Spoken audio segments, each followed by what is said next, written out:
Hello hello.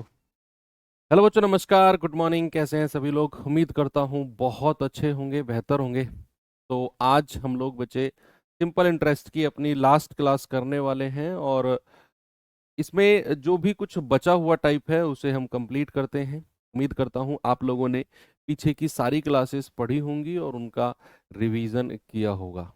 Okay, तो चलिए बढ़ते हैं आगे। टाइप 5 टाइप बेसिकली हम लोग कर चुके थे और अब टाइप हम चल रहे हैं नेक्स्ट, यानी कि टाइप नंबर 6। टाइप नंबर 6 में आ, एक तरह के क्वेश्चन होंगे जिनको पहचानने का तरीका मैंने आपको बताया था कि अगर आपसे कोई ऐसा बोले कि कोई धनराशि, आपसे बोले कोई धनराशि, कोई धनराशि सपोज दैट 5,000 हो जाती है, कोई धनराशि 5,000 हो जाती है, an amount, an amount becomes, an amount becomes या अमाउंट्स टू 5,000। तो यहां पर 5,000 क्या बोला जाएगा भाई? अगर आपसे कहेगा कोई धनराशि 5,000 हो जाती है, तो यहां पर जो 5,000 होगा, बच्चे मैंने आपको पहचानने का तरीका बताया था कि अगर कोई धनराशि हो जाती है और या फिर बिकम्स लिखा हो तो समझ जाना आपसे बात हो रही है किसकी? आपसे बात हो रही है मिश्र धन की। आपसे क्या बात हो रही है? मिश्र धन की। अगर मैं इसी चीज को और थोड़ा सा आगे मॉडिफाई करूं, मैं आपसे कहता हूं कि कोई धनराशि, कोई धनराशि, कोई धनराशि 6 वर्ष में, 6 वर्ष में सपोज दैट 5600 रुपये हो जाती है, हो जाती है। कोई धनराशि 6 वर्ष में 5600 रुपये हो जाती है। तो यहां पर आप क्या समझेंगे? यहां पर आप समझेंगे कि भाई जो 5600 रुपये है ना, ये क्या है? ये आपका अमाउंट है, यानी कि मिश्र धन है। क्योंकि यहां पर लिखा हुआ है कि धनराशि हो जाती है और कितने साल में हो जाती है? 6 साल में हो जाती है। बच्चे अगर मुझे यहाँ प्रिंसिपल यानी कि मूलधन निकालना हो तो मुझे क्या करना होगा? अगर मुझे यहाँ पर मूलधन यानी कि प्रिंसिपल पता करना हो तो मुझे क्या करना होगा? आप कहेंगे कि सर जो 5600 है ये तो अमाउंट है, यानी कि मिश्र धन है, और अमाउंट का मतलब क्या होता है? प्रिंसिपल यानी कि मूलधन प्लस का ब्याज। और कितने साल का? सर 6 साल का ब्याज। तो अगर मैं यहां पर 5600 में से इस मिश्रधन, इस अमाउंट में से बच्चे कितने साल की बात हो रही है? 6 साल की। अगर मैं 6 साल का साधारण ब्याज माइनस कर दूं तो क्या मुझे प्रिंसिपल मिल जाएगा? क्या मुझे मूलधन प्रिंसिपल पता करने के लिए इस अमाउंट में से, इस मिश्रधन में से 6 साल का साधारण ब्याज माइनस करना होगा कि नहीं? आप कहेंगे बिल्कुल सही बोल रहे हो सर। तो अब इसी के ऊपर बेस्ड कुछ क्वेश्चंस हैं, मैं आपको दिखाता हूं। देखना बच्चे जरा। हाँ, एक चीज और पढ़ लो, बस इससे पहले एक चीज और पढ़ लो कि अगर आपको ब्याज की दर पता करना हो, अगर रेट ऑफ इंटरेस्ट या ब्याज की दर पता करना हो, रेट ऑफ इंटरेस्ट या फिर ब्याज की दर पता करना हो, तो हमेशा याद रखना 1 वर्ष का ब्याज। भाई रेट ऑफ इंटरेस्ट की डेफिनेशन मैंने आपको क्या बताई थी कि मूलधन पर, रिपीट करो मेरे साथ, मूलधन पर मिलने वाला 1 साल का ब्याज। अगर ब्याज वार्षिक दर है तो रेट अगर आपको वार्षिक निकालना है, दर निकालनी है, तो 1 साल का ब्याज और किस पर मिलेगा? मूलधन पर।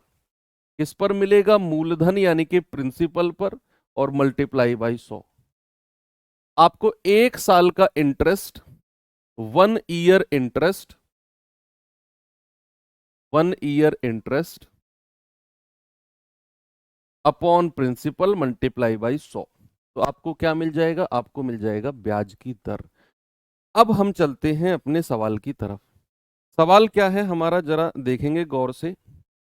सवाल है, एक निश्चित धनराशि समान वार्षिक साधारण ब्याज की दर पर 4 साल में तो 6,000 और 7 साल में 6750 हो जाती है।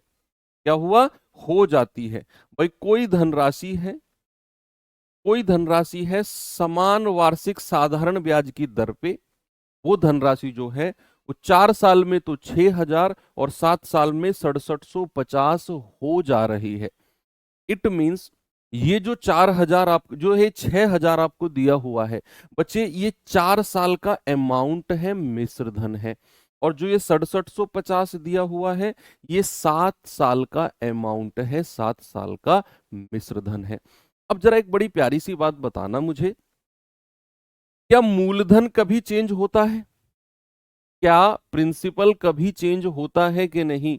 आप कहेंगे बिल्कुल नहीं होता है सर, क्योंकि आज जो मैंने आपको प्रिंसिपल दिया, आज जो मैंने आपको पैसा उधार दिया, 10 साल बाद भी अगर कोई मुझसे पूछेगा कितना पैसा उधार है तो मैं उतना ही बताऊंगा जितना मैंने आपको दिया। तो फिर जो उस पर बढ़ेगा वो क्या होता है सर? वो होता है ब्याज। तो यहां पर अगर मैं आपसे कहूं 4 साल का, देखो 4 साल का अमाउंट मिश्रधन कितना है? 6,000। और 7 साल का अमाउंट कितना है? 6750। ये भी अमाउंट, ये भी अमाउंट। अब जो ये 6,000 रुपए है, जरा गौर करना, जो ये 6,000 रुपए है ये 6750 तक पहुंच गया। कितना बढ़ा है? 750 रुपए बढ़ा। तो ये 750 रुपए क्या होगा?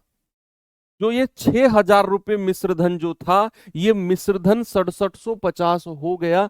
तो ये 750 रुपए बढ़ा। ये 750 रुपए क्या होगा? ये 750 रुपए सर ब्याज का होगा। किसका होगा बच्चे? ब्याज का। और कितने साल का ब्याज? जो यहां पर समय दिया हुआ है ना, इस समय का डिफरेंस। भाई 4 साल से 7 साल का समय, यानी कि प्लस का 3 साल, प्लस का 3 साल यहां पर हुआ है समय, जिसकी वजह से ये 6,000 रुपए बढ़कर कितने हो गए? 6750।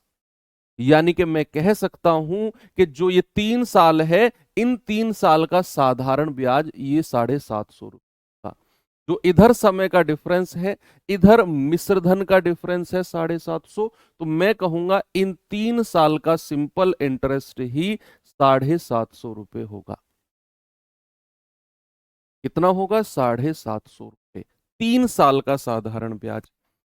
अब अगर मैं आपसे पूछूं जरा मुझे 1 साल का साधारण ब्याज बताना, 1 साल का, तो आप कहेंगे सर 1 साल का साधारण ब्याज हो जाएगा, 3 से कटेगा 250, यानी कि 1 साल का सिंपल इंटरेस्ट कितना मिल गया? 250। अब आपको चाहिए मूलधन यानी कि प्रिंसिपल, और आप लोग ही मुझे बताओगे व्हाट इज द प्रिंसिपल। क्या बच्चे सामने देखना, क्या मैं अगर 6,000 रुपए जो मिश्रधन है इसमें से 4 साल का ब्याज माइनस कर दूं तो मुझे प्रिंसिपल मिल जाएगा? क्या मैं अगर 4,000 रुपए 6,000 में से 4 साल का ब्याज माइनस कर दूं, मूलधन मिल जाएगा?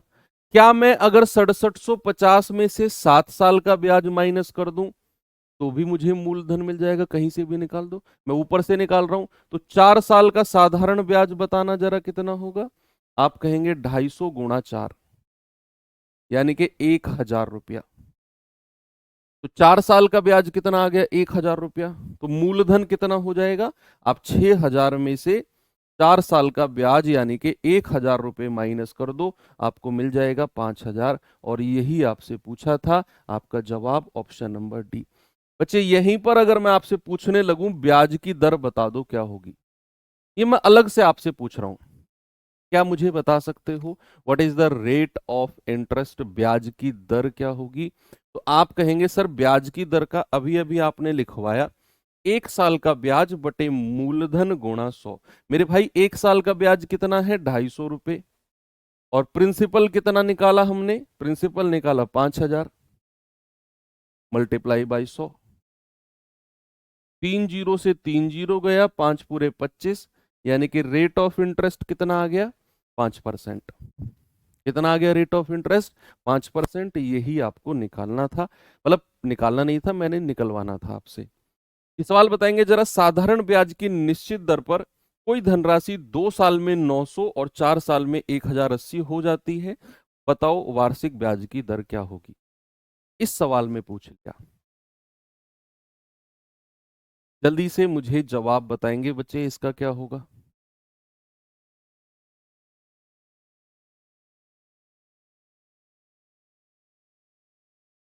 अगला चैप्टर हमारा कंपाउंड इंटरेस्ट, चक्रवृद्धि ब्याज होगा, जिसे हम कल से शुरू करेंगे। फ्राइडे और सैटरडे 2 दिन में कंपाउंड इंटरेस्ट, फिर संडे ऑफ रहेगा और मंडे ट्यूसडे मंगलवार तक हम सीआई भी कंप्लीट कर लेंगे। और नेक्स्ट वीक में टारगेट रहेगा हमारा एलसीएम एचसीएफ खत्म करके, एलसीएम एचसीएफ नहीं, नेक्स्ट वीक में हम लोग रेशियो प्रोपोर्शन को खत्म कर लेंगे।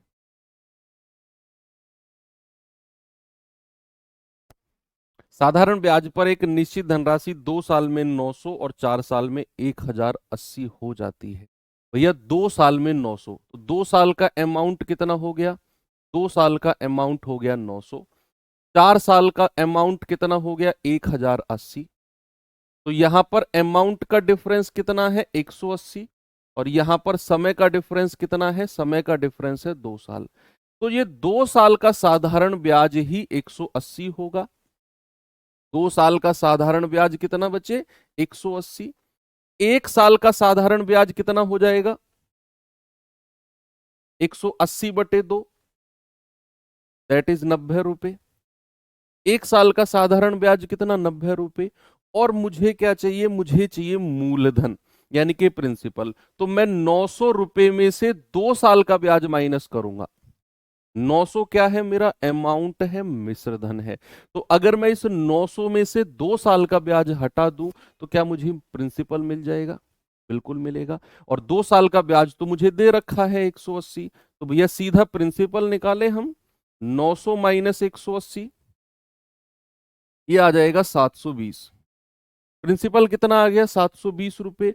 अब आपसे क्या पूछा है, रेट ऑफ इंटरेस्ट, ब्याज की दर क्या होती है, 1 साल का ब्याज यानी कि 90 बटे प्रिंसिपल यानी कि 720 और मल्टीप्लाई बाई 100। तो 9 एकम 9, 9 × 8 = 72। 1/8 कहीं भी दिखेगा तुरंत आपके दिमाग में आएगा 12.5% होता है सर। 12.5% का फ्रैक्शन ही 1/8 होता है। ऑप्शन नंबर बी सभी का आ गया। आगे चले, नेक्स्ट नेक्स्ट चलते हैं भाई साहब। नहीं, इसे करिए, इसे बाद में कर।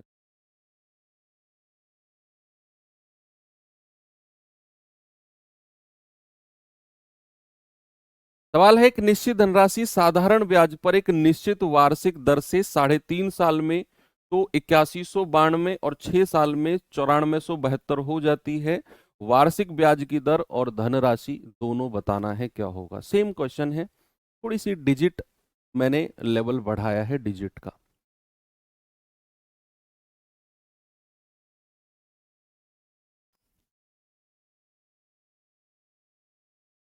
भाई 3.5 साल में तो 8192 और 6 साल में 9472 हो जाती है।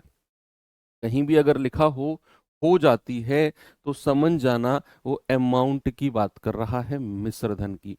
मतलब 3.5 साल का मिश्र धन इतना है और 6 साल का मिश्र धन इतना है। लगाइए दिमाग।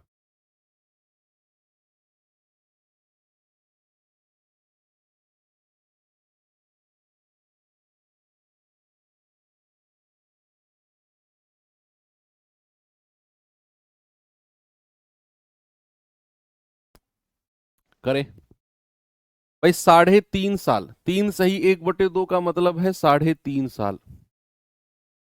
3.5 साल का अमाउंट कितना है 8192, और कह रहा है 6 साल का अमाउंट, 6 साल का अमाउंट कितना है जी 9472। तो यहां पर अमाउंट का डिफरेंस कितना आ गया, 2 में से 2 गया 0, 17 में से 9 गया 8, और 3 में से 1 गया 2, और 9 में से 8 गया 1, 1280। और यहां पर समय का डिफरेंस कितना है बच्चे, समय का डिफरेंस है 2.5 ईयर। भाई 6 में से 3.5 घटाओगे तो 2.5 साल आएगा। इसका मतलब है कि जो ये 2.5 साल इधर समय का डिफरेंस है ना, इस 2.5 साल का साधारण ब्याज 1280 होगा। तो मैं कह सकता हूं 2.5 ईयर का एसआई, 2.5 ईयर का एसआई आपका 1280 रुपए है। 2.5 साल का साधारण ब्याज कितना है? 1280। क्योंकि मूलधन कभी भी चेंज नहीं होता है।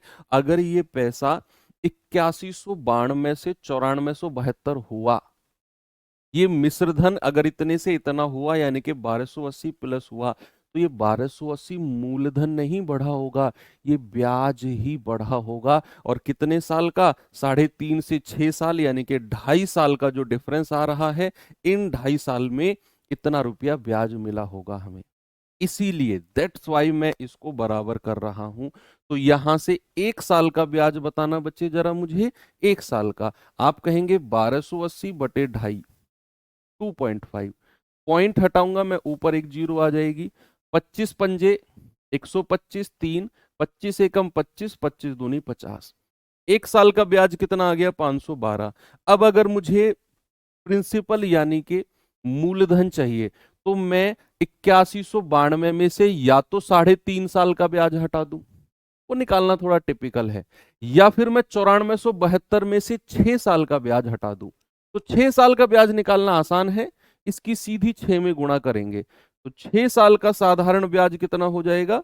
512 गुणा 6, तो 6 दूनी 12, 6 एकम 6 और 1 7, 6 पंजे 30। 6 साल का ब्याज इतना आ गया। तो प्रिंसिपल कितना होगा भैया? 9472 में से 3072 माइनस कर दो, तो 004 6400 रुपये मूलधन आ गया। किसी भी ऑप्शन में 6400 इन दोनों में नहीं है, ये दो ऑप्शन बचे। अब हमें रेट ऑफ इंटरेस्ट और चाहिए, वो भी आपको निकालना आता है कि भाई ब्याज की दर क्या होती है। 1 साल का ब्याज कितना? 512 बटे मूलधन यानी कि 6400 और मल्टीप्लाई बाई 100। 2 जीरो से 2 जीरो गया, ये जाएगा 16 चौको 64, 16 तिया 48, 16 दूनी 32 और 4 अट्ठू 32। यानी कि रेट ऑफ इंटरेस्ट कितना आ गया? 8% और 6400 रुपये। ऑप्शन नंबर बी मेरा बिल्कुल सही है। सभी का आ गया। Principal 6400, rate 8%, option number B correct हो जाएगा। एक और सवाल दूं, चलिए आगे बढ़ते हैं। इस क्वेश्चन में क्या होगा आप लोग ही मुझे बताएंगे। इसमें भी थोड़ी डिजिट को मैंने बढ़ाया है।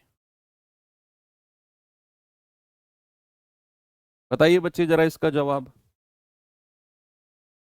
एक निश्चित राशि साधारण ब्याज पर 6 साल में 8256 और 2 साल में 5952 रुपए हो जाती है। समान राशि 4 सही 2/3 वर्षों में साधारण ब्याज पर समान दर पर x रुपए होगी। बताइए x का मान क्या होगा।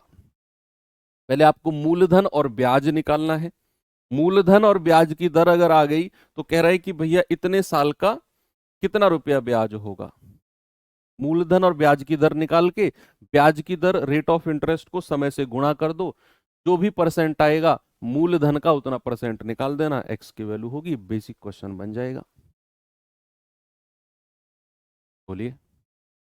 आप कहेंगे कि सर वो पैसा 2 साल में तो इतना और 6 साल में इतना।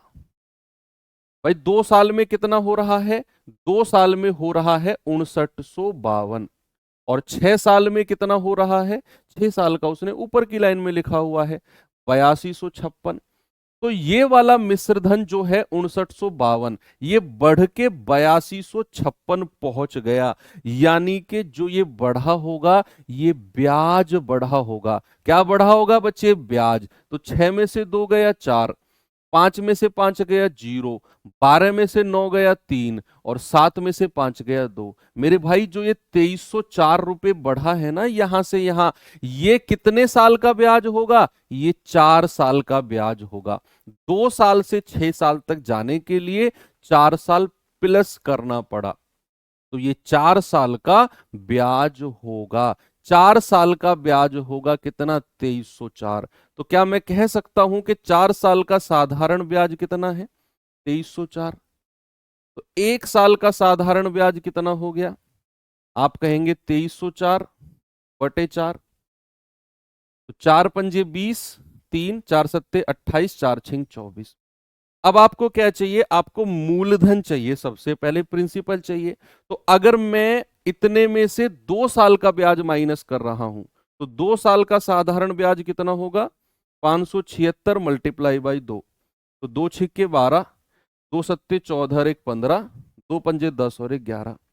2 साल का ब्याज इतना हो गया। भाई प्रिंसिपल कितना हो जाएगा? 5952 में से 1152 माइनस कर दो। 0 0 9 में से 1 गया 8, 5 में से 1 गया 4।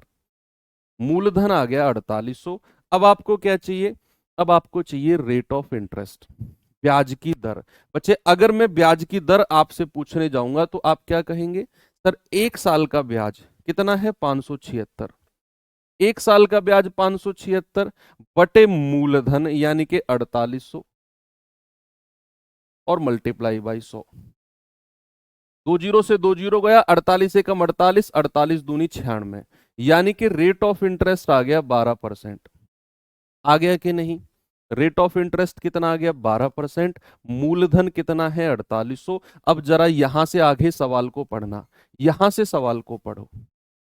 सवाल कह रहा है समान राशि, समान राशि यानी कि यही 4800 रुपए की राशि है, 4 सही 2/3 वर्ष के लिए साधारण ब्याज की समान दर, समान दर यानी कि यही 12% पर एक्स रुपए होगी। एक्स का मान बताना है, यानी कि आपसे मिश्र धन पूछ रहा है, मिश्र धन। तो सबसे पहले आप क्या करो? प्रतिशत ब्याज कितना होगा? प्रतिशत ब्याज तो आप कहोगे सर 3 चौके 12, 12 और 2 14/3 मल्टीप्लाई बाई 12%। भाई रेट ऑफ इंटरेस्ट को मैंने क्या किया? रेट ऑफ इंटरेस्ट को मैंने समय से मल्टीप्लाई कर दिया। तो ब्याज कितना मिल गया मुझे? 56%। मैंने 12% को इस वाले समय से गुणा कर दिया, जो पहली क्लास से हम लोग सीखते आ रहे हैं। तो प्रतिशत ब्याज 56%। आप क्या करो? 4800 का 56% निकाल के, उसने मिश्रधन पूछा है उसी में जोड़ देना, उसी में जोड़ देना। या फिर आपको अमाउंट अगर निकालना है तो भाई ये रहा 4800, और इसका अगर 56% ब्याज है तो अमाउंट कितना हो जाएगा? 156%। ये भी मैं आपको सिखा चुका हूं भाई, ये भी तो सीख चुके हैं हम कि अगर ब्याज हमारा 56% है, 14 चौकू 56, तो अमाउंट कितना होगा? 156%। 156% निकाल दो 4800 का, तो सिंपल। आप कहेंगे सर 2 जीरो से 2 जीरो गया, 48 को 156 से गुणा करना है, मत करो, यूनिट डिजिट देख लो, 8 की 6 में गुणा करोगे, 8 छिंग 48, यानी कि जो भी आपका उत्तर होगा उसके लास्ट में 8 होगा, उसके लास्ट में क्या होगा? 8। ये भी नहीं होगा, ये भी नहीं होगा, ये भी नहीं होगा। एक ही ऑप्शन है जिसका यूनिट डिजिट 8 है, 7488। कैलकुलेशन करने की जरूरत नहीं है। अगर मान लो दो ऑप्शन में 8 होता तो फिर आप इसकी कैलकुलेशन करते, नहीं करनी पड़ी क्योंकि एक ही ऑप्शन में 8 था। तो आपका जवाब आ गया 7488। और ये इस टाइप का बेस्ट क्वेश्चन है, इस टाइप का बेस्ट क्वेश्चन है बच्चे। अगर आपके एग्जाम में पूछा गया तो इससे ऊपर का लेवल नहीं जाएगा। आपको पहले रेट ऑफ इंटरेस्ट निकलवाया एक क्वेश्चन में, एक अलग क्वेश्चन में ब्याज की दर निकलवाई, एक अलग क्वेश्चन में मूलधन निकलवाया, फिर मैंने एक क्वेश्चन में दोनों निकलवा दिए आपसे कि भैया मूलधन और ब्याज की दर दोनों बताओ। फिर एक क्वेश्चन में दोनों निकलवाने के बाद भी मैंने सवाल को आगे बढ़ा दिया, ये रहा, इससे आगे नहीं जाएगा। ओके, तो ये अच्छा क्वेश्चन है। हालांकि ये लेवल आपके एग्जाम में नहीं जाएगा, लेकिन आपको इस लेवल तक की नॉलेज थोड़ी सी होनी चाहिए बच्चे, आपको नॉलेज होनी चाहिए इस लेवल तक की। ओके, चलो बढ़ते हैं आगे। टाइप नंबर 7, एक क्वेश्चन मैंने छोड़ा है इस टाइप में, इसको मिसलेनियस में कराऊंगा मैं आपको, ठीक है। मैं टाइप नंबर 7 पे आता हूं, और टाइप नंबर 7 पे हम, अच्छा मुझे एक बात बताओ, अभी हमने वो चैप्टर पढ़ा नहीं है, लेकिन हमने परसेंटेज चैप्टर पढ़ा। परसेंटेज में उस वाले मेथड के क्वेश्चन देखने को हमें मिले, और जब मैंने कराया तो मैंने आपको बोला कि ये हम अलग से चैप्टर पढ़ेंगे। जब मैंने आपको प्रॉफिट लॉस पढ़ाया, वहां भी एक टाइप ऐसा आया जिसमें हमने उस मेथड को यूज किया। मैं नाम नहीं ले रहा हूं उस मेथड का, आप बताएंगे। जब मैंने डिस्काउंट पढ़ाया तब भी शायद मैंने एक आध क्वेश्चन उस टाइप से कराया। अब आ रही है साधारण ब्याज की बात। तो ऐसा हो ही नहीं सकता कि वो वाला मेथड के ऊपर बेस्ड क्वेश्चन ना हो। क्या नाम है? Very good, mixture and allegation. तो चैप्टर का नाम है, मेथड का नाम है एलिगेशन मेथड। आप एलिगेशन मेथड की इंपॉर्टेंस देखते रहो। जितने भी चैप्टर हम पढ़ते जाएंगे ना, लगभग हर चैप्टर में आपको एलिगेशन मेथड के ऊपर क्वेश्चंस देखने को मिलेंगे। जबकि एलिगेशन मेथड अपने आप में एक अलग चैप्टर है, जब हम रेशियो एंड प्रोपोर्शन के बाद पढ़ेंगे मिक्सड एलिगेशन वाला। लेकिन आप देखो एलिगेशन मेथड का यूज। अब एलिगेशन मेथड का यूज को कैसे पहचानते हैं ये भी मैंने आपको बताया, कि जब दो अलग अलग प्रोडक्ट को एक साथ मिलाया जाए, दो अलग अलग प्रोडक्ट को एक साथ मिलाया जाए, तो हम बात करते हैं एलिगेशन मेथड की। भाई मान लो मेरे पास दो प्रकार के प्रोडक्ट हैं, एक का मूल्य है, या चीनी मान लो, दो प्रकार की चीनी है, एक का मूल्य 40 रुपए, एक का 50। मैंने दोनों को मिक्स कर दिया और 45 में बेच दिया। तो एलिगेशन मेथड। तो जब दोनों को मिक्स करते हैं या दोनों की कंबाइंड बात करते हैं या दोनों की समान रूप से बात करते हैं, तो उसको हम एलिगेशन मेथड से यूज करके बनाते हैं। कैसा सवाल दिखता है आपका साधारण ब्याज का, जिसे हम एलिगेशन मेथड से करेंगे, जरा देखना। पहले आप जस्ट इसे पढ़ो। आपको क्या करना है, जस्ट ये पढ़ना है। कैसे सवाल होगा वो मैं बताऊंगा आपको, फिर इसके अगला क्वेश्चन आपको खुद करना है। देखिए जरा।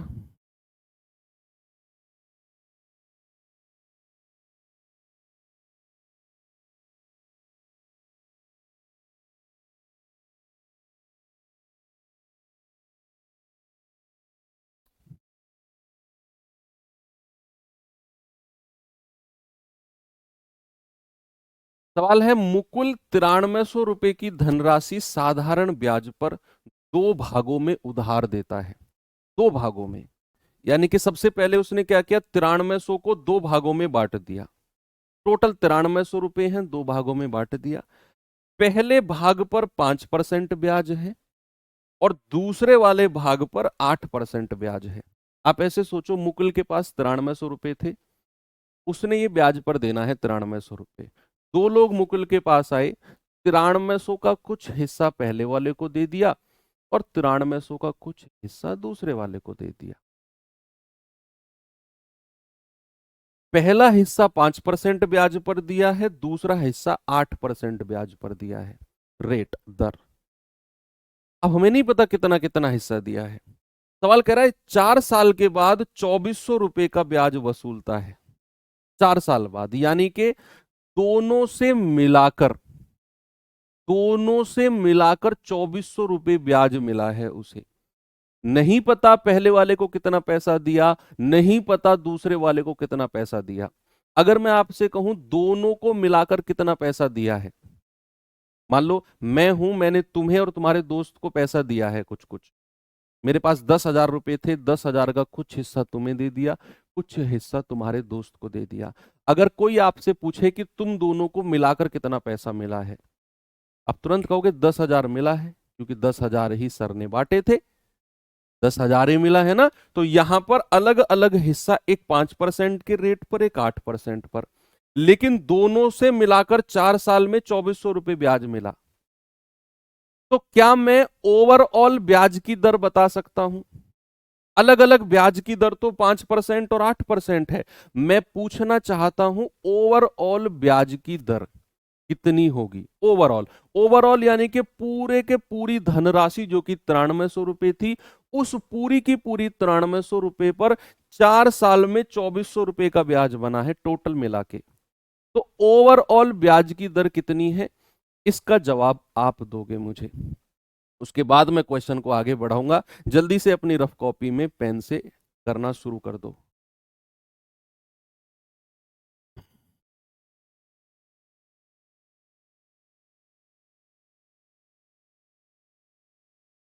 ओवरऑल ब्याज की दर। तो आप कहेंगे सर ओवरऑल ब्याज की दर जब हम निकालेंगे ना, तो साधारण ब्याज कितना मिला है 2400 रुपए, मूलधन कितना है 9300 रुपए, रेट हमें निकालना है, समय कितना है 4 साल, और बटे 100।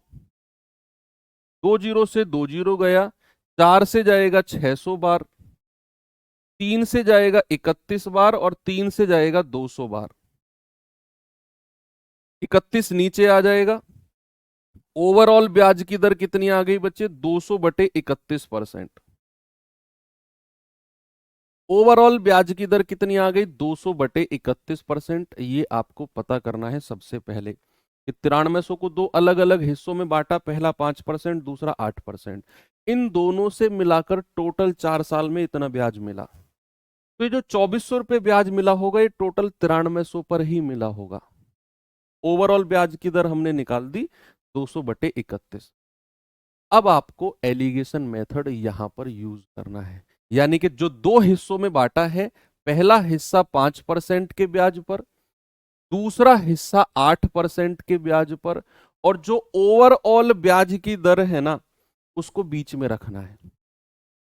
जो ओवरऑल ब्याज की दर है 200/31%, बच्चे इसको बिल्कुल बीचों बीच रखना है। जब आप एलिगेशन मेथड यूज करते हैं तो यहां पर एक डिजिट होती है 200/31%, जो ओवरऑल आया है उसको यहां पे रखना है।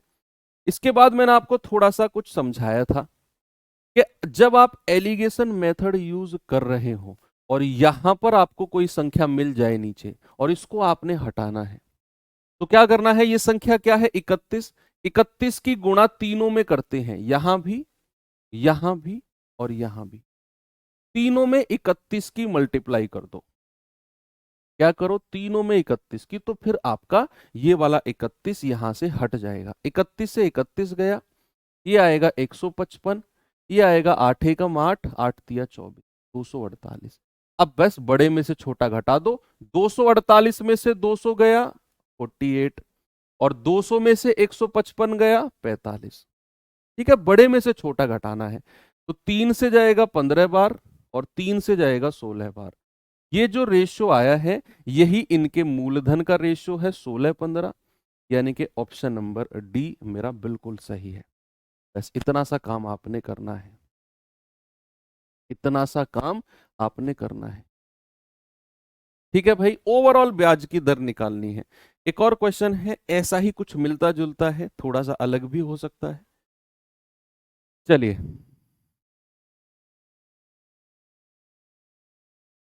जल्दी से बताएंगे क्या इसका जवाब होगा बच्चे। ये सवाल करो, फिर थोड़ा सा अलग हटके सवाल कराता हूं, थोड़ा सा अलग हटके। ये दो क्वेश्चन तो एलिगेशन पे हो जाएंगे, फिर एलिगेशन से थोड़ा सा अलग हटके ये सवाल पे थोड़ा सा दिमाग लगाओ। सवाल कह रहा है कि एक व्यक्ति ने दो अलग अलग साहूकार से 10,000 रुपए उधार लिए। ये 10,000 उसने टोटल रुपए लिए हैं, और ये दो अलग अलग लोगों से लिए हैं। पहली लाइन दोबारा पढ़ो, दोबारा एक बार और।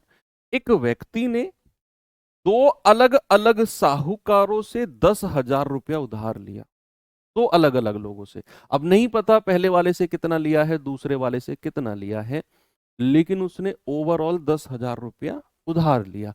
अब सवाल कहता है, एक 5% साधारण ब्याज पर लेता है और दूसरा 7%। भाई एक तो 5% ब्याज लेगा साहूकार, और दूसरे वाला 7% लेगा। कह रहा 2 साल के बाद चुकाया गया कुल ब्याज 1,100 रुपए होगा। बताइए प्रत्येक से कितना पैसा उधार लिया। अब देखो, टोटल उसने 10,000 रुपए लिया है और दो अलग अलग लोगों से लिया है। पहले वाला 5% ब्याज लेता है, दूसरे वाला 7%। लेकिन हमें यह पता है दोनों से मिलाकर कितना पैसा लिया गया, 10,000। तो ये जो 1,120 रुपए का कुल ब्याज बना है, कितने साल में? 2 साल में। भैया ये 2 साल में जो 1,120 रुपए का ब्याज बना है, क्या ये इन्हीं 10,000 रुपए पर बना होगा? भाई 1,120 तो टोटल ब्याज है। बेशक एक हिस्सा 5% पर है, दूसरा 7% पर है, लेकिन दोनों को मिलाकर जो दोनों से अलग अलग ब्याज बना, वो दोनों का ब्याज मिलाकर 1120 रुपए है। दोनों का मिलाकर मूलधन कितना है? 10,000। तो क्या मैं ओवरऑल ब्याज की दर बता सकता हूं? आप कहेंगे बिल्कुल बता सकते हो सर। साधारण ब्याज कितना है? 1120। मूलधन कितना है? 10,000। रेट हमें पता करना है। समय कितना है? 2 साल और बटे 100। भाई 2 जीरो से 2 जीरो गया, 1 जीरो से 1 जीरो गया, 2 से जाएगा 56 बार और 10 से डिवाइड करेंगे तो रेट कितना आ जाएगा? 56/10, यानी कि 5.6%। ओवरऑल ब्याज की दर कितनी आ गई बच्चे? 5.6। लगा दो एलिगेशन मेथड। भाई एक हिस्सा 5%, दूसरा हिस्सा 7%, और जो ओवरऑल ब्याज की दर है वो 5.6% है। लगा दो एलिगेशन। नीचे जो रेशियो जो बनेगा वो इनके मूलधन का रेशियो बनेगा, जो इन्होंने अलग अलग पैसा लिया। बड़े में से छोटा, भाई 7 में से 5.6 घटाना है 1.4। कैसे? 7 में से पहले 5 घटाओ, कितना आ गया? 2। और 2 में से 0.6 घटा दो, 1.4। 5.6 में से 5 घटाना है तो 0.6 आएगा। अनुपात लेना है, पॉइंट से पॉइंट हटा दो, एक ही डिजिट है पॉइंट के बाद। 2 तिया 6, 2 सत्ते 14। अब ये जो रेशियो बना है नीचे, ये इनके मूलधन यानी कि प्रिंसिपल का बना है, जो कि टोटल मिलाकर 10,000 है। बांट दो अलग अलग। आप कहेंगे 7 और 3, 10 यूनिट की वैल्यू 10,000, 1 यूनिट की वैल्यू 1,000, तो 7 यूनिट की वैल्यू 7,000 और 3 यूनिट की वैल्यू 3,000। यानी कि उसने 5% पर तो 7,000 रुपया और 7% पर 3,000 रुपया, 5% पर तो 7,000 रुपया और 7% पर 3,000 रुपया, यानी कि ऑप्शन नंबर बी मेरा बिल्कुल ठीक है। क्या ऐसे क्वेश्चन आप कर सकते हो जहां पर ओवरऑल ब्याज की दर निकालनी हो और एलिगेशन पर क्वेश्चन बने? बिल्कुल कर सकते हैं। चलिए थोड़ा सा हटके अब मैं सवाल कराता हूं आपको। क्या सवाल है जरा देखना, पढ़ना बच्चे सवाल को एक बार।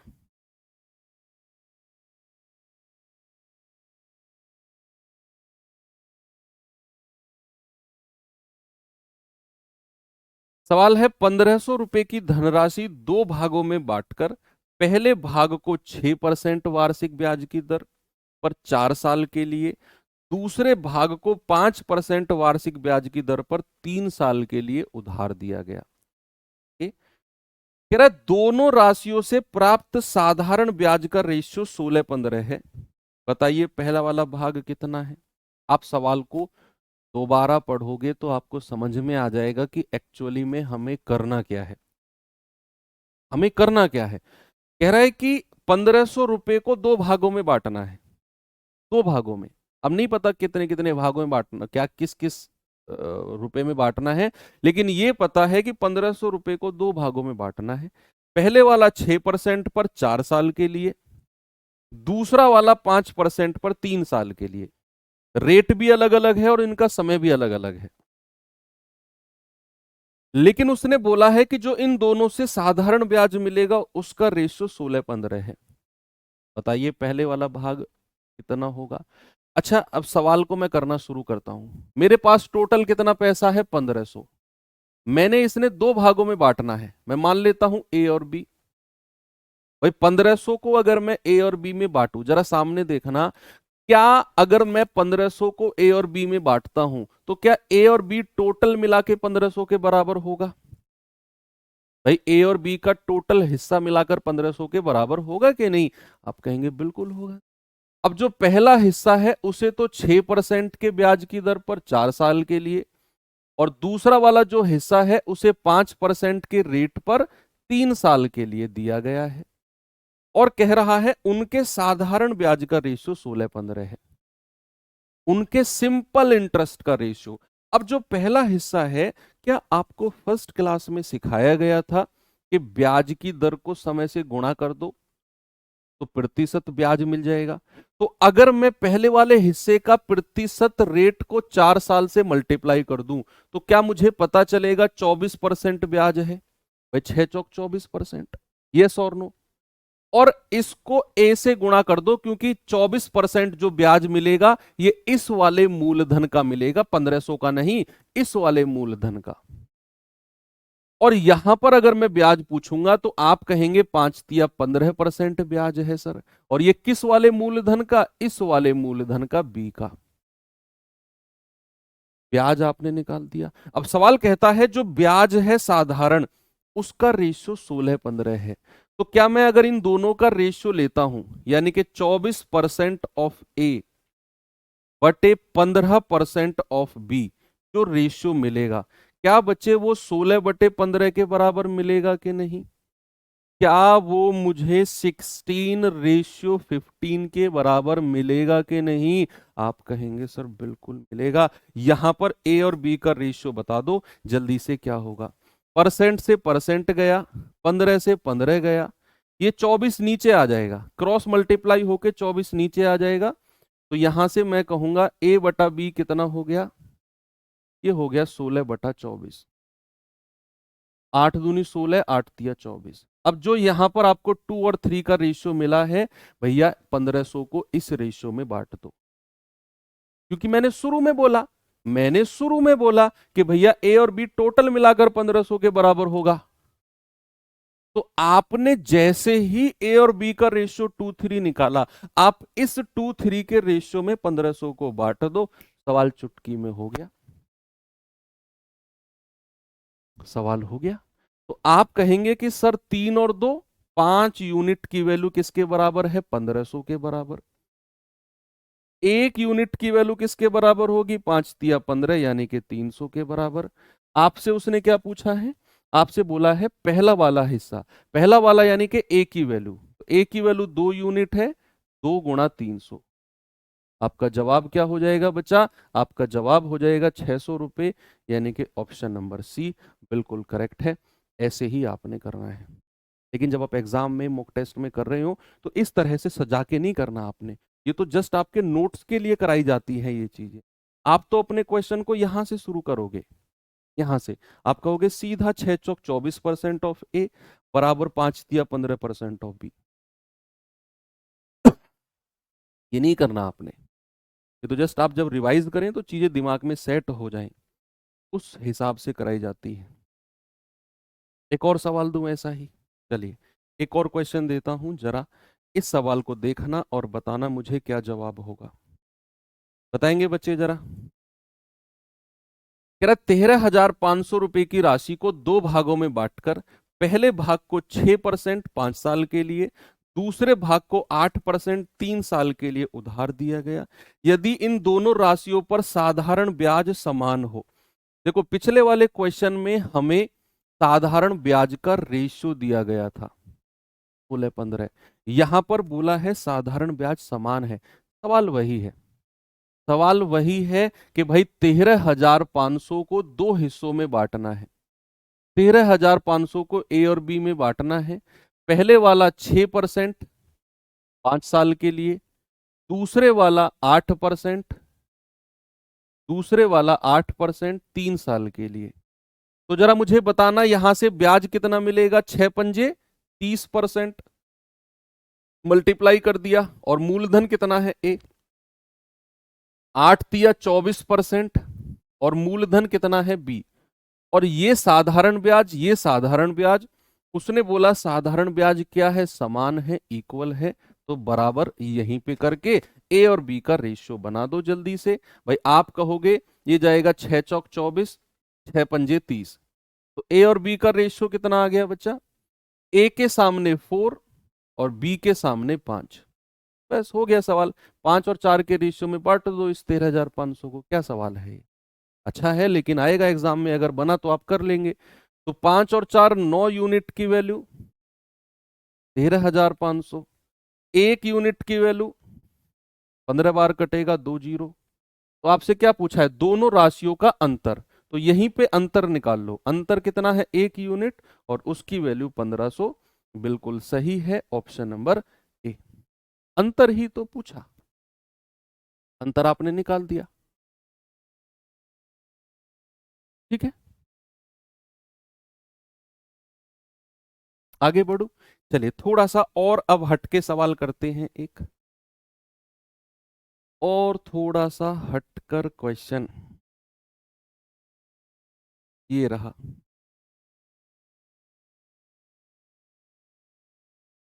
चलिए एक बार क्वेश्चन देखेंगे बच्चे जरा।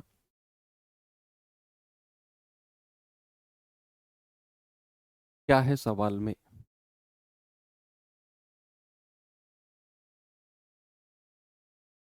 सवाल है, एक व्यक्ति ने अपनी पूंजी का 2/3 भाग 6% की दर पे, 1/5 भाग 10% की दर से, और जो बचा हुआ भाग है उसे 15% की दर से निवेश किया।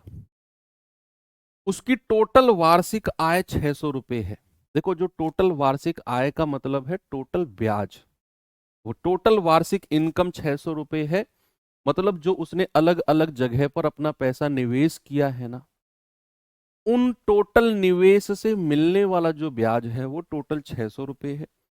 बताइए उसकी पूंजी कितनी रही होगी। अब हमें नहीं पता कितनी पूंजी है, लेकिन उसने हिस्सों में बांट दिया। उसने क्या किया? उसने हिस्सों में बांट दिया कि 2/3 हिस्सा 6% पे, और 1/5 भाग 10% पे, और जो बच गया है उसे 15% पे। क्या इस तरह का क्वेश्चन मैंने आपको प्रॉफिट लॉस में पढ़ाया है? कुछ कुछ मिलता जुलता, जहां पर चीजों को अलग अलग हिस्सों में बांटा गया था।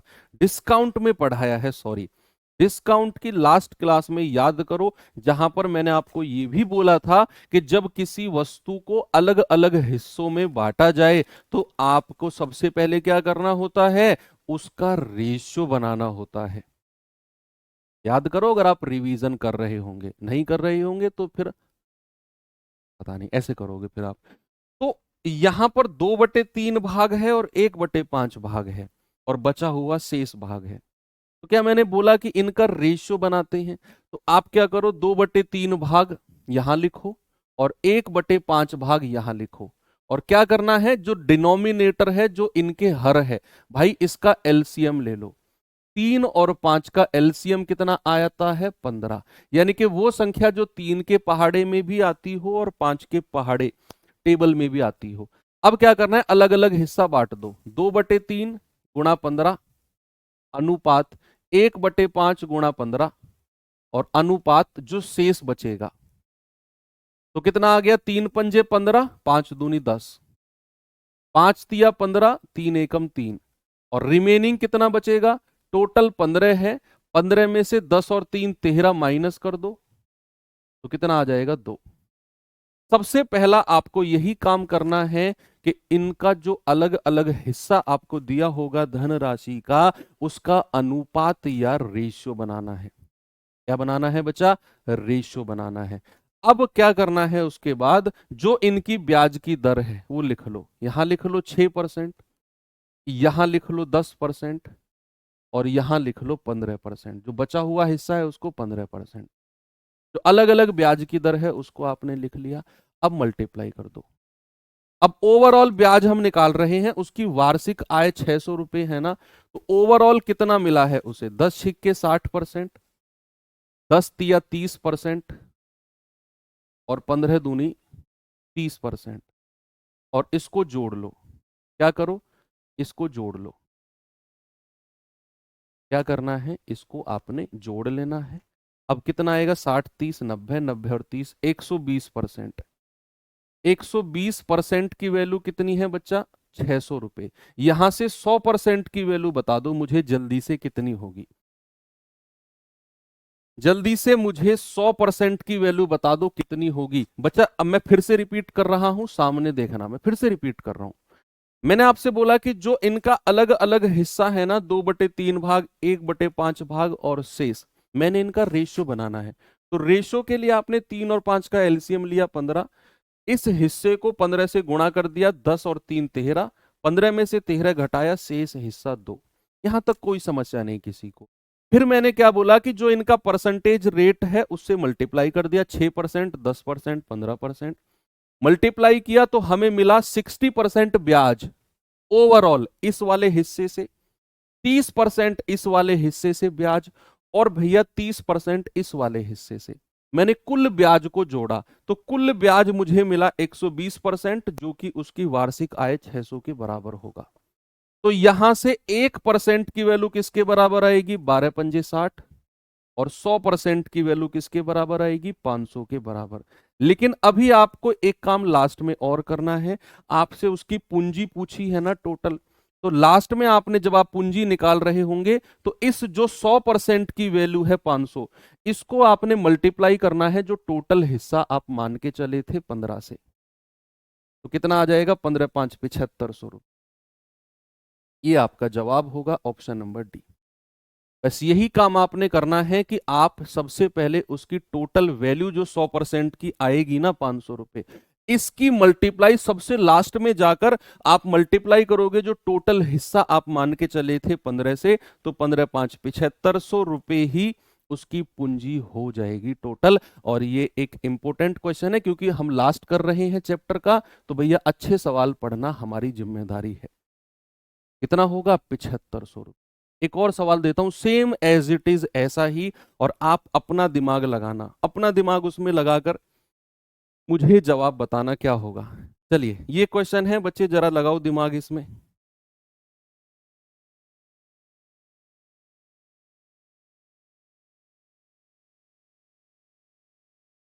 बताइए, एक व्यक्ति अपनी आय का 1/3 भाग 7% पर, 1/4 भाग 8% पर, और बचा हुआ शेष भाग जो है 10% साधारण ब्याज पर निवेश करता है। यदि वर्ष के अंत में प्राप्त कुल ब्याज 561 रुपए है, तो उसकी मूल आय कितनी थी? बोलिए जल्दी से। आप सबसे पहले क्या करो, आप जो उसकी धनराशि है उसका अनुपात, उसका रेशियो बनाओ। तो आप कहेंगे सर 1/3 हिस्सा यहां लिखो और दूसरा वाला 1/4 हिस्सा यहां लिखो। और आप क्या करेंगे, 3 और 4 का एलसीएम ले लो। एलसीएम ऑफ 3 एंड 4 कितना आएगा? 12। अब क्या करो, 1/3 की मल्टीप्लाई 12 में करो, अनुपात 1/4 की मल्टीप्लाई 12 में करो, अनुपात, और रिमेनिंग हिस्सा, शेष हिस्सा कितना आएगा? 3 चौको 12, 4 एकम 4, 4 तिया 12, 3 एकम 3, रिमेनिंग कितना बचा है? 12 माइनस 4 और 3 7, यानी कि रिमेनिंग आ गया 5। रिमेनिंग कितना आ गया? 5। सबसे पहले आपने इनका रेशियो ले लिया अलग अलग धनराशि का। अब आप क्या करेंगे, इनका जो रेट ऑफ इंटरेस्ट है कि भाई इस पर 7% ब्याज मिल रहा है, दूसरे वाले पर 8% मिल रहा है, और जो रिमेनिंग हिस्सा है उस पर 10%। तो अब आप ओवरऑल ब्याज निकालो। पहले वाले हिस्से से टोटल 28%, दूसरे वाले हिस्से से टोटल 24%, और तीसरे वाले हिस्से से टोटल 50%। और अगर ये अलग अलग हिस्सों से मिलने वाला ब्याज है तो टोटल ब्याज कितना मिला होगा? तीनों से अलग अलग ब्याज निकाला और टोटल ब्याज के लिए जोड़ दो। 8 4 12, 24 और 28 कितना होता है? 52। 52 और 50 कितना हो गया? 102। और इस 102% की वैल्यू 561 के बराबर होगी। तो 1% कितना हो जाएगा बच्चा? 561/102। 17 छिक्के 102, 17 तिया 51, 5 17 तिया 51, 3 दूनी 6, 3 से जाएगा 11 बार। तो 100% की वैल्यू कितनी आ जाएगी? 11/2 गुणा 100, ये जाएगा 550। लास्ट में आपको पूंजी निकालनी है, उसके लिए क्या काम करना है? ये जो 100% की वैल्यू आई है इसकी मल्टीप्लाई, इस 550 की मल्टीप्लाई जो आपने एलसीएम लेकर टोटल वैल्यू मानी थी उसमें कर दो 0। 12 पंजे 60, 12 पंजे 60 और 6 66। आपका जवाब आपको मिल जाएगा 6600 रुपये, बिल्कुल करेक्ट हो जाएगा, 6600। ओके, चलिए इस टाइप का लास्ट क्वेश्चन हम करते हैं। 38 हो चुका है, 39 हो चुका है, 40 पे आ जाओ। देखिए बच्चा, ये क्वेश्चन एग्जाम में बना था जीडी में, इस बार जो हुआ है एग्जाम, इस तरह के क्वेश्चन मतलब देखेंगे आप इसे, सभी लोग बताएंगे इसका जवाब क्या होगा। पढ़ेंगे पहले। ऐसा क्वेश्चन आपको बच्चे कंपाउंड इंटरेस्ट यानी कि चक्रवृद्धि ब्याज में भी देखने को मिलेगा, लेकिन वहां अलग केस रहेगा। वहां पर अलग केस रहेगा। कह रहा है किसी व्यक्ति ने अपने 15 साल और 13 साल की आयु वाले दो पुत्रों में 1,45,600 रुपए की राशि को विभाजित किया। दोनों पुत्रों ने अपने हिस्से को 10% वार्षिक ब्याज की दर पर निवेश कर दिया। समझदार थे। यदि प्रत्येक को उसकी 18 साल की आयु होने पर बराबर धन राशि मिली तो छोटे वाले ने कितना पैसा ब्याज पर निवेश किया था। अब मैं आपको समझाता हूं, पेन साइड में रखो और सामने देखो। ये जो जीडी का एग्जाम हुआ था ना इस बार में, भर भर के ये ऐसे सवाल मिले थे, भर भर के, लगभग हर दूसरी तीसरी शिफ्ट में था। कुछ मतलब मोस्टली क्वेश्चन कंपाउंड इंटरेस्ट वाले थे, चक्रवृद्धि ब्याज वाले। जिन बच्चों ने पेपर दिया होगा पिछले वाला उनको पता होगा, कह भी रहे हैं बच्चे कमेंट में कि सर ये मेरी शिफ्ट में था, ये मेरी में था। तो ये क्वेश्चन साधारण ब्याज और चक्रवृद्धि ब्याज से मैं कह रहा हूं हर दूसरी शिफ्ट तीसरी शिफ्ट में क्वेश्चन पूछा गया। बच्चे कंफ्यूज हो गए, डर गए, इतने साल का ब्याज कैसे निकाले। मैं सवाल को आपको बेसिकली समझाता हूं कि सवाल एक्चुअल में है क्या, समझना। भैया एक व्यक्ति के पास कितना पैसा था, 1,45,600 रुपए था। ठीक है, दो बेटों के हिस्सों, उसके कितने बेटे हैं, दो बेटे हैं। दोनों बेटों को मैं नाम दे देता हूं, इसका नाम ए, इसका नाम बी। तो 1,45,600 रुपए हैं। इन दोनों बेटों का हिस्सा मिलाकर टोटल 1,45,600 होगा। क्या दोनों बेटे का हिस्सा मिलाकर टोटल 1,45,600 होगा कि नहीं? आप कहेंगे बिल्कुल होगा सर, दोनों का मिलाकर। अब कह रहा है पहले वाले की उम्र 15 साल है और दूसरे वाले की उम्र 13 साल है। ये इतने साल का ब्याज नहीं है बच्चा, ये उम्र है। बहुत सारे बच्चे इसी में कंफ्यूज हो गए कि इसको 15 साल का ब्याज मिलेगा, इसको 13 का ना, ये उनकी उम्र है। आगे पढ़ो सवाल। सवाल कह रहा है दोनों ने 10-10% पर पैसा दिया, दोनों का रेट 10% है, पहले वाले का भी 10%, दूसरे वाले का भी। कह रहा है जब दोनों 18 साल के होंगे तो उन्हें बराबर धनराशि मिलेगी। अच्छा एक बात बताओ, आप बैंक में 80,000 या 1,00,000 रुपया जमा करते हो, 1,00,000 रुपया आपने बैंक में जमा किया, आपको 2 साल बाद 1,50,000 रुपया मिल गया, तो वो 1,50,000 रुपया ब्याज का है क्या? बोलो, क्या वो 1,50,000 रुपए ब्याज का है? आप कहेंगे नहीं सर, वो 1,50,000 रुपए तो मेरा मिश्रधन है, उसमें 1,00,000 रुपया वो था जो मैंने जमा किया, मेरा मूलधन, प्रिंसिपल। तो यहां पर अगर वो कह रहा है कि जब दोनों 18 साल के होंगे तो बराबर धनराशि मिलेगी, मतलब उनका अमाउंट, उनका मिश्रधन बराबर है। अब आप मुझे बताओ, जब ये वाला बच्चा 18 साल का होगा, जब ये वाला 18 साल का होगा, तो पहले वाले को कितने साल का ब्याज मिलेगा? भाई 15 साल से 18 साल, क्या इसे 3 साल का ब्याज मिलेगा? जो बच्चा 15 साल का है क्या उसे 3 साल का ब्याज मिलेगा? और जो दूसरा बच्चा जो 13 साल का है क्या उसे 5 साल का ब्याज मिलेगा? एक को 3 साल का, एक को 5 साल का। वाई मतलब ईयर, कैसी बात कर रहे हो? एक को 5 ईयर का, एक को 3 ईयर का। अब साधारण ब्याज की बात हो रही है, रेट 10% है, तो पहले वाले का प्रतिशत ब्याज कितना हो जाएगा? 3 गुणा 10%। पहले वाले को 30% ब्याज मिलेगा। दूसरे वाले का ब्याज कितना हो जाएगा? 5 गुणा 10%। दूसरे वाले को 50% ब्याज मिलेगा।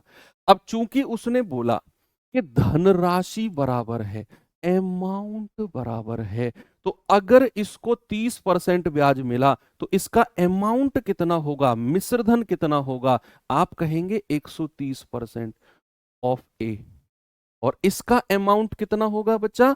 150% ऑफ बी। और ये क्या है? ये बराबर है, ऐसा सवाल ने बोला है।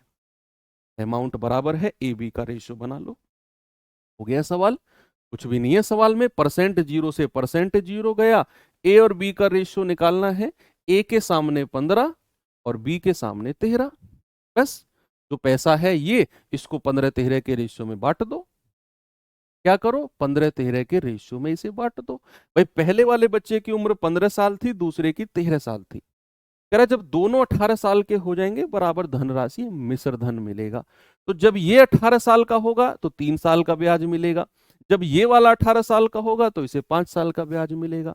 रेट 10% है, तो भैया 3 साल के हिसाब से 10% के हिसाब से 3 साल का ब्याज, 10% के हिसाब से 5 साल का ब्याज। मिश्रधन के लिए 100% में जोड़ दो और बराबर कर दो, क्योंकि उसने बोला है। ए बी का रेशियो आगे बांट दो, आप कहोगे 15 13 28, यूनिट की वैल्यू 145600, एक यूनिट की वैल्यू कितनी आएगी? 28 पंजे 140, 28 दूनी 56, यानी कि 5200। आपसे क्या कह रहा है? छोटे वाले को कितना पैसा मिला? छोटे वाला यानी कि जिसकी उम्र 13 साल है, यानी कि वो बी की बात कर रहा है। तो 13 गुणा 5200, 00, 13 दूनी 26, 13 पंजे 65 और 2 67। भाई 67,600 रुपए मिला है छोटे वाले को। कितना मिला है? 67,600 रुपए। और ये मोस्ट इंपोर्टेंट क्वेश्चन है, बिल्कुल मोस्ट इंपोर्टेंट क्वेश्चन। ओके, बड़े वाले का पूछता तो 1 यूनिट 5200, 15 यूनिट निकाल देते आप। चलिए कुछ मिसलेनियस 2-3 क्वेश्चन कर लेते हैं। विविध यानी कि वो सब पढ़ चुके हैं, उन्हीं के ऊपर थोड़े से अटपटे चटपटे से क्वेश्चन है मेरे पास 2-3। देखता हूं कौन उसका जवाब बताता है। ये वाला क्वेश्चन सबसे पहले करते हैं, जो दिखने में आपको थोड़ा डरावना लगेगा, लेकिन अगर आप उस तरीके से करेंगे जिस तरीके से मैंने आपको साधारण ब्याज पढ़ाया है, बच्चे भरोसा करो आप उड़ा दोगे सवाल को, 100% उड़ा दोगे। लेकिन अगर उस तरीके से नहीं जाओगे और इसका सॉल्यूशन अगर बुक वगैरह में देखने लग गए तो भाई साहब हालत खराब हो जाएगी, एक्स वैक्स मान के पागल हो जाओगे। आप एक बार पढ़ो, एक बार नहीं 2 बार पढ़ो, आराम आराम से पढ़ो। बिल्कुल नया क्वेश्चन है, अपडेटेड क्वेश्चन है। कह रहा एक व्यक्ति एक निश्चित धनराशि साधारण ब्याज की दर पर निवेश करता है, सिंपल इंटरेस्ट पर। कह रहा कुछ निश्चित समय के बाद मूलधन और मिश्रधन का रेशियो 4:5 है। कुछ समय बाद, नहीं पता कितने समय बाद है, कुछ समय बाद मूलधन और मिश्रधन का रेशियो इतना है। कह रहा अगले 2 साल में समान दर पर, सेम रेट पर मूलधन और मिश्रधन का रेशियो 5:7 हो जाएगा। बताइए ब्याज की दर कितनी है? बोलो। कुछ समझ में आ रहा है किस तरीके से इस सवाल को टैकल करें? कुछ भी थोड़ा बहुत जो भी आपको लगे हिंट दीजिए मुझे, देखते हैं आप कहां तक पहुंचे हो, कौन बच्चा पहुंचा है। हल्का सा मुझे हिंट दो कि सर ऐसे कर सकते हैं इसको। कह रहा है कुछ समय बाद मूलधन मिश्रधन का रेशियो 4:5, अगले 2 साल में मूलधन मिश्रधन का रेशियो 5:7।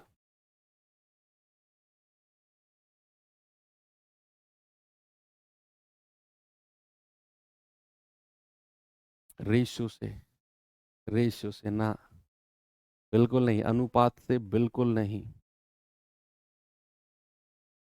डिफरेंस से ना, क्रॉस मेथड बिल्कुल नहीं। अभी आप पहुंचे ही नहीं। एलिगेशन, एलिगेशन से कैसे करो? नहीं सर, मूलधन बराबर कर लेंगे क्योंकि वो बराबर होता है। हाँ ठीक है, ये भी अप्रोच ठीक है कि सर यहाँ मूलधन 4 यूनिट है, यहाँ 5 है, मूलधन नहीं बदलता है तो दोनों में बराबर कर लेंगे। जितना मिश्रधन में डिफरेंस आएगा वो 2 साल का ब्याज होगा, फिर 1 साल का ब्याज, थोड़ा सा वो लंबा चला जाएगा। अब देखना कैसे करेंगे। कह रहा है कुछ समय बाद मूलधन और मिश्रधन का रेशियो 4:5 है। मैं आपसे पूछता हूं मिश्रधन कितना प्रतिशत है मूलधन का? परसेंटेज में बात कर रहा हूं मैं। तो भैया कुछ समय बाद जो मिश्रधन का परसेंट होगा, जो अमाउंट का परसेंट होगा, मैं वो आपसे पूछ रहा हूं।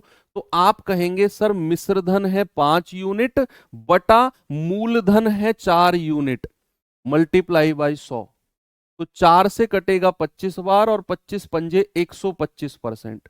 क्या जो मिश्रधन होगा वो 125% होगा? क्या जो अमाउंट होगा 125% होगा कि नहीं? कि मिश्रधन है 5 यूनिट, मूलधन है 4, तो 5/4 गुणा 100। ऐसे भी अगर नहीं समझ में आ रहा है तो आपको ये तो पता है कि मूलधन 100% होता है, तो 4 यूनिट की वैल्यू 100%, 1 यूनिट की वैल्यू 25%, तो 5 यूनिट की वैल्यू 125%। ऐसे भी कर सकते हो। कह रहा है अगली 2 साल में जो मिश्रधन और मूलधन और मिश्रधन का रेशियो 7:5 हो गया, तो अगली 2 साल में मिश्रधन कितना परसेंट हो गया? आप कहेंगे 7/5 गुणा 100। यहां भी आप वही कर सकते हैं, 5 यूनिट की वैल्यू 100%, 1 की 20, तो 7 की 140, या फिर 7/5 गुणा 100, आप कहेंगे सर 140% हो गया। अब जो ये मिश्रधन 125 से 140% हुआ, यानी कि प्लस के 15% हुआ, ये 15% क्या रहा होगा भाई? पहले तो जो मिश्रधन का प्रतिशत था वो 125% था, बाद में मिश्रधन का परसेंट 140 हो गया। तो जो ये 25% की 15% की बढ़ोतरी हुई, क्या ये ब्याज की बढ़ोतरी हुई होगी? क्या ये ब्याज की बढ़ोतरी हुई होगी कि नहीं? और कितने साल का? जो 2 साल का डिफरेंस आया है। तो क्या बच्चे मैं ये कह सकता हूं कि 2 साल का rate of interest multiply by 2 साल बराबर 15%। तो यहां से रेट ऑफ इंटरेस्ट अगर निकालना है तो 15/2, यानी कि हम कहेंगे 7.5%, और आपका जवाब ऑप्शन बी हो जाएगा। बोलिए, क्या जो 125% का मिश्रधन था वो 140% पहुंच गया, तो जो ये 15% बढ़ा है ये ब्याज का बढ़ा होगा, और ये 15% ब्याज कितने साल में? 2 साल में। तो रेट ऑफ इंटरेस्ट गुणा समय बराबर 15%, रेट आ गया 7.5%। बेस्ट तरीका है। ओके, चलिए आगे बढ़ते हैं। ये सवाल तो आप कर सकते हैं, ऐसे करा चुका हूं मैं आपको, फिर भी देख लो। कह रहा है एक निश्चित धनराशि पर साधारण ब्याज उस धनराशि का 1/4 है। जो साधारण ब्याज है वो मूलधन का 1/4 है, सिंपल इंटरेस्ट प्रिंसिपल का 1/4 है, और वार्षिक ब्याज की दर वर्षों की संख्या का 4 गुना है। वार्षिक ब्याज की दर वर्षों की संख्या का 4 गुना है। यदि ब्याज की दर में 2% की वृद्धि होती, तो 6 साल के लिए 3600 पर साधारण ब्याज कितना होगा? तो पहले तो मूलधन निकालना है हमें, सॉरी मूलधन दिया हुआ है, ब्याज की दर निकालनी है, उसमें फिर 2% की वृद्धि करके 6 साल के लिए 3600 का साधारण ब्याज निकालेंगे। बोलिए, सबसे पहले आप मुझे बताओ, उसने बोला धनराशि पर साधारण ब्याज मूलधन का 1/4 है, तो क्या मैं ये कह सकता हूं कि जो प्रतिशत ब्याज होगा, जो प्रतिशत ब्याज होगा बच्चे, वो 1/4 गुणा 100 होगा? यहां मैं ऐसा अगर लिख रहा हूं, किसी को कोई समस्या है? क्योंकि सवाल ने बोला है कि साधारण ब्याज धनराशि का 1/4, यानी कि सिंपल इंटरेस्ट जो है वो मूलधन का 1/4। मूलधन अगर 4 यूनिट है तो सिंपल इंटरेस्ट 1 यूनिट है। 1/4 मतलब 1/4, यानी कि 4 यूनिट अगर प्रिंसिपल है तो 1 यूनिट साधारण ब्याज है। ऐसा पहली लाइन ने बोला है। तो यहां से अगर मैं प्रतिशत ब्याज निकालने जाऊंगा, तो साधारण ब्याज बटे मूलधन मल्टीप्लाई बाई 100, यानी कि मुझे पता चल गया भाई 25% का ब्याज है। कितना है भैया? 25% का ब्याज है। अब सवाल कहता है कि भैया वार्षिक ब्याज की दर और वर्षों की संख्या का 4 गुना है, यानी कि जो रेट ऑफ इंटरेस्ट है ना, वो वर्षों की संख्या का 4 गुना 4t के बराबर होगा। ये भी सवाल ने बोला है कि जो रेट ऑफ इंटरेस्ट है ना, वो वर्षों की संख्या का 4 गुना है, यानी कि 4t है। और हमें पता है प्रतिशत ब्याज तो मतलब r गुणा टी, r परसेंट गुणा टी बराबर 25%। तो बच्चे क्या मैं यहां से t की वैल्यू को, क्या मैं यहां से t की वैल्यू को r/4 कह सकता हूं? क्योंकि मैं यहां पर रेट निकालने जा रहा हूं, तो r गुणा टी की वैल्यू को मैं r/4 कह सकता हूं, बराबर 25। ये 4 की मल्टीप्लाई हो जाएगी उधर, r² बराबर 100, तो यहां से r कितना हो जाएगा? √100, दैट इज 10%। यानी कि रेट हमें मिल गया 10%। रेट कितना मिल गया बच्चे? 10%। अब सवाल ने बोला है अगर ब्याज की दर 2% की वृद्धि हो जाए, ब्याज की दर में वृद्धि कितनी हो जाए, 2%। तो यहां से अगर मैं नया रेट आपसे पूछूंगा तो आप कहेंगे 10 + 2 यानी कि 12%। तो कह रहा है समय है 6 साल, तो 6 साल का टोटल ब्याज कितना हो जाएगा, 72%। भाई मल्टीप्लाई कर दो, 12×6 = 72। और 3600 का साधारण ब्याज बताना है, तो 3600 का 72% निकाल दो। 2 से 2 गया, 36×2 = 72, 7×6 = 42, 4 आते 21, 4 25, 252। 252 और 7 259, 259। जवाब कितना होगा, 2592। ऑप्शन नंबर बी बिल्कुल करेक्ट है। ये भी एक अच्छा क्वेश्चन है, स्टार लगाना। मैंने आपको रिपीट करूं क्या, भाई सवाल ने बोला है कि साधारण ब्याज धनराशि का 1/4 है। तो धनराशि अगर 4 यूनिट है तो साधारण ब्याज 1 यूनिट होगा। तो मैंने परसेंट में ब्याज पूछ लिया आपसे, तो आपने बोला 1/4 × 100, फ्रैक्शन को परसेंट में चेंज करने के लिए। तो भैया ब्याज पता चला 25%। अब सवाल ने बोला कि जो वार्षिक ब्याज की दर है ना, वो वर्षों की संख्या का 4 गुना है। फिर से पढ़ो, जो वार्षिक ब्याज की दर है ना, वो वर्षों की संख्या का 4 गुना, 4 टाइम्स, यानी कि रेट बराबर 4t। तो यहां से t बराबर कितना आ जाएगा, r/4। अब हमें पता है कि जो प्रतिशत ब्याज होता है वो r गुणा t होता है, और t को मैं क्या कह सकता हूं, r/4। तो r गुणा r/4 बराबर 25। 25 की 4 में गुणा होगी 100। r बराबर √100 यानी कि 10%। तो रेट कितना आ गया, 10%। बस हो गया सवाल। कह रहा है अगर 2% की वृद्धि कर दो तो नया रेट 12% होगा। 6 साल पर 3600 का ब्याज, तो 6 साल में कितना ब्याज मिलेगा, टोटल 72%। 3600 का 72% आ गया 2592। 3600 का 72% कितना आ गया बच्चे, 2592। और ये क्वेश्चन मैं आपको होमवर्क देता हूं या सेल्फ करने के लिए देता हूं, क्योंकि ऐसा क्वेश्चन, एग्जैक्ट ऐसा क्वेश्चन हम कर चुके हैं। वैसे डिजिट अलग है, ये खुद करना है। इसका सॉल्यूशन आपको इसी पीडीएफ, बोर्ड पीडीएफ पर मिलेगा, लेकिन उससे पहले आप खुद ट्राई करेंगे उसे। तो यहां पर आकर सिंपल इंटरेस्ट होता है आपका खत्म। कल हम कंपाउंड इंटरेस्ट बच्चे शुरू करेंगे, और कंपाउंड इंटरेस्ट में थ्योरी ज़्यादा है, तो मेंटली प्रिपेयर होके आना और साधारण ब्याज का रिवीजन करके आना।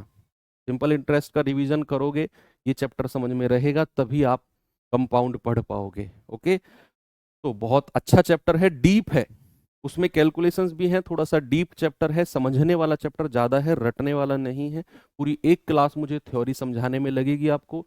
तो कल हो सकता है कि कोई क्वेश्चन हम ना कर पाए, लेकिन 1 घंटे 1.25 घंटे में हम थ्योरी पढ़ेंगे पूरा, कि क्या कंपाउंड होता है, कैसे कैसे चीज़ें कैलकुलेट होती हैं। तो कल के लिए तैयार रहना, बाकी मिलेंगे कल। Thank you, have a good day, जय हिंद।